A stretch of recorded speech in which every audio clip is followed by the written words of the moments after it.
What is going on, everybody? Welcome back to another episode of Countdown Scouting Network. I'm your host, Joey Garcia, and today we are breaking down our 25 through 15 best wide receivers in this draft class. Yesterday we went through 40 all the way up to 26. We're going to do 25 through 15 today. We are going to do 14 through 5. I guess we'll do 14 through 6 tomorrow, and then we'll do a top 5 on Sunday. So let's go ahead and get started. So we ended last time with Ricky Pearsall from Florida as my number 26 guy. A lot of people have him probably in the top 15. I would say some people might have him in the top 10. I just told you guys I didn't really think his route running was as good as everyone thought it was. I didn't think he was as fast or quick twitch as everyone else thought he was as well. So Ainias Smith from Texas A&M is a guy who is kind of like a running back wide receiver hybrid. At least he was used that way at Texas A&M. He's twitchy. He's going to be someone that you use on bubble screens, on jet motion, all that fun stuff in the offense. He's not going to be a guy who's going to lead your team in receptions. He's not really an outside guy. I think he's a slot / gadget player. That's why he's this far down. But he's a playmaker with the ball in his hand. So if you end up getting him in the 4th, 5th, maybe even 6th round, depending on how fast he runs at the combine, I think he's someone that a lot of offenses can use. His lethalness. His lethalness on the field. Next up, Cornelius Johnson from Michigan. This is a big body, really good hands, sideline catching wide receiver. He's someone that's going to be only on the outside, but he's big, he's powerful. He does a good job in the goal line, and he's got really, really secure hands. Concentration catches, dragging his toes on the sideline, even when he's getting hit, even with guys with their arms in his face. He's really concentrated with the catch point. His route running is not the best. He's probably not really that fast. I don't know if he'll break into the 4.5s, but he's got long enough arms where, if he can develop a little bit more as a route runner, I think this is a guy who can be that sleeper that turns into a Pro Bowl guy in this list. I think you're looking at him and Johnny Wilson as my two guys. I think we'll talk about Johnny Wilson in a little bit. So J. Michael Sturdivant from UCLA is someone who I hear a little bit about here and there, but he doesn't have anything spectacular about him. He's just a very well-rounded wide receiver. I put him up here just because of how well-rounded he is. I think he's going to run fast enough. He's got a big body, big frame, can catch well, runs routes all right. And after the catch, he's not special after the catch, but he's a guy who, if this is your wide receiver 4 on a roster, I think this is a really solid guy who's going to be in the league for maybe 10 years as your wide receiver 4, wide receiver 5. Think about, I don't know. I was trying to come up with a name really quickly as someone who's just been in the league just as a depth guy, and I can't really think of anyone on the spot right now, but I think he's one of those guys who could be that. Johnny Wilson is huge. He's 6'7", 215 pounds, really long arms, probably best hands in the league. He's got sticky hands. He just doesn't really run a diverse route tree. He doesn't create separation. He's not as strong as you would want someone who's that big to be. I think he's going to have to convert to tight end, to be honest with you. Probably should have put him in the tight end class over here, but he's just a little skinny. So he's kind of a tweener for me. He's a guy I really liked at the beginning of the season and just started kind of falling off. Just as you can see, his speed's not really there or anything like that. Doesn't run good routes. But worst case scenario, this is a guy who, say you're looking at the Miami Dolphins who had no real big wide receivers. You put him in goal line situations. And if he's there for goal line situations and maybe 25% of the other snaps and you get him in the 5th round, I mean, this is someone who you can use. He's got great hands. Contested ability is there. he's a hybrid player, and I think he's kind of a bit of a tweener. That's why he's down this far. Jordan Whittington from Texas. This is a guy who's not getting as much love as I think he should be. Another well-rounded player. I think he's faster than Sturdivant from UCLA that we were just talking about. I think he plays more aggressively than him. I think he's got good concentration catches, just like the Cornelius Johnson that we talked about from Michigan in here. I mean, this is a dude who he's not going to pop at all. Where you're talking about this is your wide receiver 1, but he could be a sneaky wide receiver 2 for some teams, and I think his floor is a wide receiver 4. His route running's fine; it's nothing great. I think he can learn that a little bit more, and him breaking in and out of routes, opening up his hips a little bit. I think that's kind of my area of concern. That's why I don't have him higher than this, but I think he's a solid base for your wide receiver, and if you can teach him one or two things and you can just tweak his game a little bit, maybe he runs a little faster than I think he's going to, and you might have yourself a nice starting wide receiver 2, wide receiver 3 on your team. Javon Baker from UCF. This is another one where I have him lower than other people do, and I like him. I think he's going to do well in this league, but people are talking about him as this great speed, deep guy, yak, with yards after catch, jump ball, contested guy. I didn't see that in his game. I saw flashes of it. I saw a lot of flashes of it where I was like, whoa, is this guy, is this guy the next Marquez Valdez-Scantling? Is he the next, who's the other guy I was thinking of? Oh, is he the next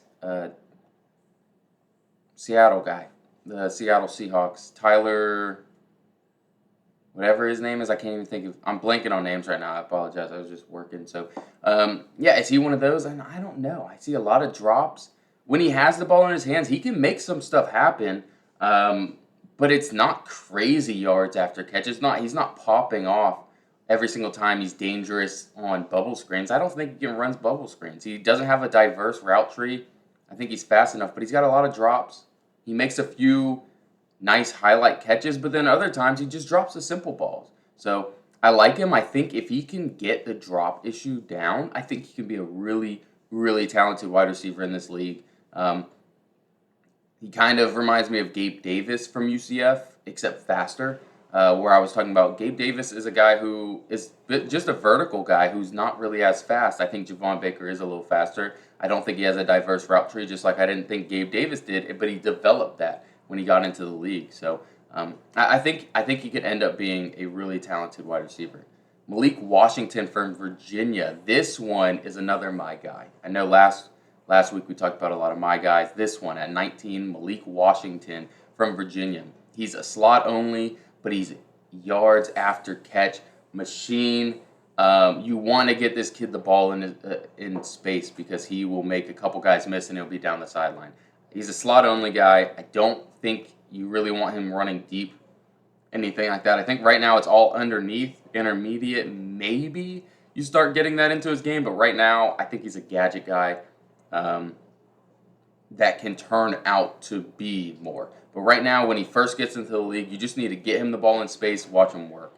Kind of think about how like Jahmyr Gibbs was used. I know he's a running back, but in the passing game, how he was used, how James Cook in the passing game was used. Again, another running back.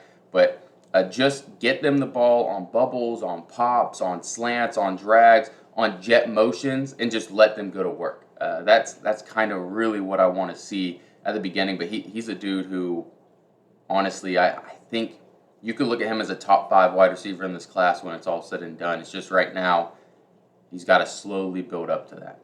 Brendan Rice, Jerry Rice's son from USC. I have him at 18. I really, really like his game. I just think he's a little limited. He's a bigger body receiver. I think he's 6'3", 205 pounds, 210 pounds, something like that. But he's just a little stiff-hipped.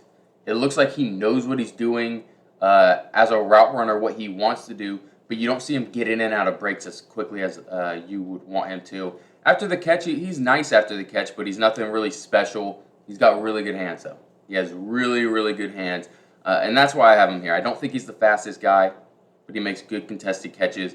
He seems like he's smart enough, especially with this football IQ. Of course, being Jerry Rice's kid, that's kind of expected. But this is the safest wide receiver in this draft, I think. If you're going for a wide receiver in the third round, I think this is a no-brainer. I just don't know if he'll ever be a Pro Bowler or anything like that. I just think he's a solid wide receiver. Jalen McMillan from Washington, he's kind of in that same mold. I just think he's more explosive out of his breaks is really the only difference. Everything I said with Brendan Rice is the same with Jalen McMillan. I just think he's a little bit more explosive on the quick area. So we can just skip right past that one, I guess. He's a smaller body.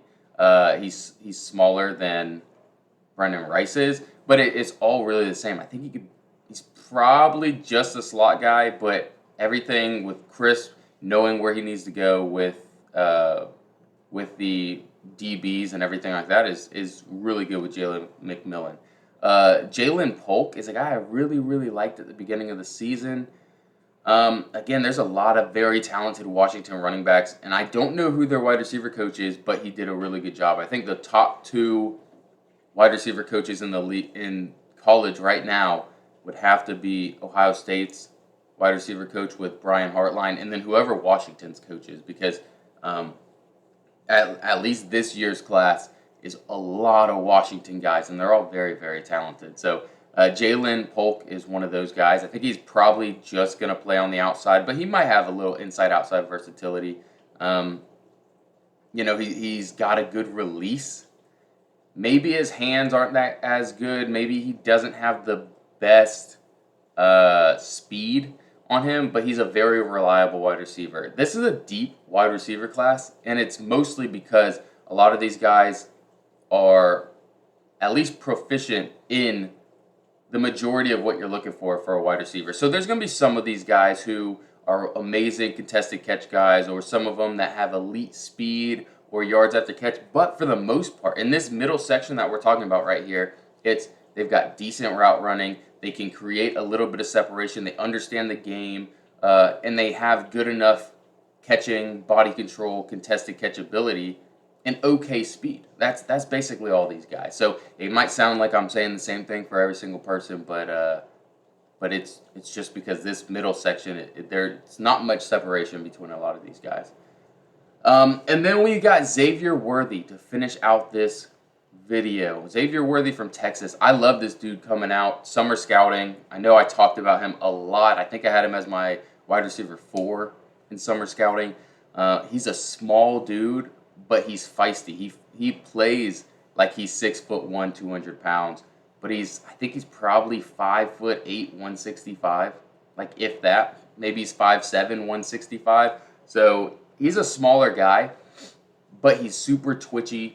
He's very fast. He's probably a 4.3 guy, and you would hope so at that 160. And the way that he's used, Marquise Hollywood Brown is what comes to me, except he's more aggressive after the catch. He's a willing run blocker. He just can't, I don't want to say he can't catch. He just doesn't, I don't want to bash on him, but he struggles to catch the ball consistently. Whether it's a slant route, whether it's tracking over the shoulder on a deep ball, whether it's contested, like there's a lot of these times that he just drops the ball. Even some of them just concentration wise, where it's just, he's running an in and he breaks off of the defensive back, and there's no one. He's not running in towards the linebacker. He's wide open in there because he found a hole in the zone. He's going to catch it and just kind of drops it. Whether he's trying to turn too early and make a play and make some moves, but he just drops the ball. So that's concerning to me, and that's why he's not higher. I didn't drop him. Honestly, you could talk about dropping him below Johnny Wilson. Like, you could talk about him all the way down there at 23, but I have him at 15. I believe I think a lot of it is just mental, and if you can get him to catch the ball a little bit more consistently, talking about 50% less drop rate, and he could be he's another guy who could be a top 6, top 7 wide receiver in this class. So that's all I got for you guys tonight. Sorry, there's a fly in here. If you guys enjoyed, go ahead and leave a like and subscribe. If you disagree with any of my takes, or you think that there's a wide receiver that we haven't talked about in the last 2 days that you think I probably won't talk about in the next 2, go ahead and put them down in the comment section below. Again, I didn't get to watch everyone. I'm only human. I'm one guy. But let's have a discussion down below. So appreciate you guys stopping by. Have a good day. Peace.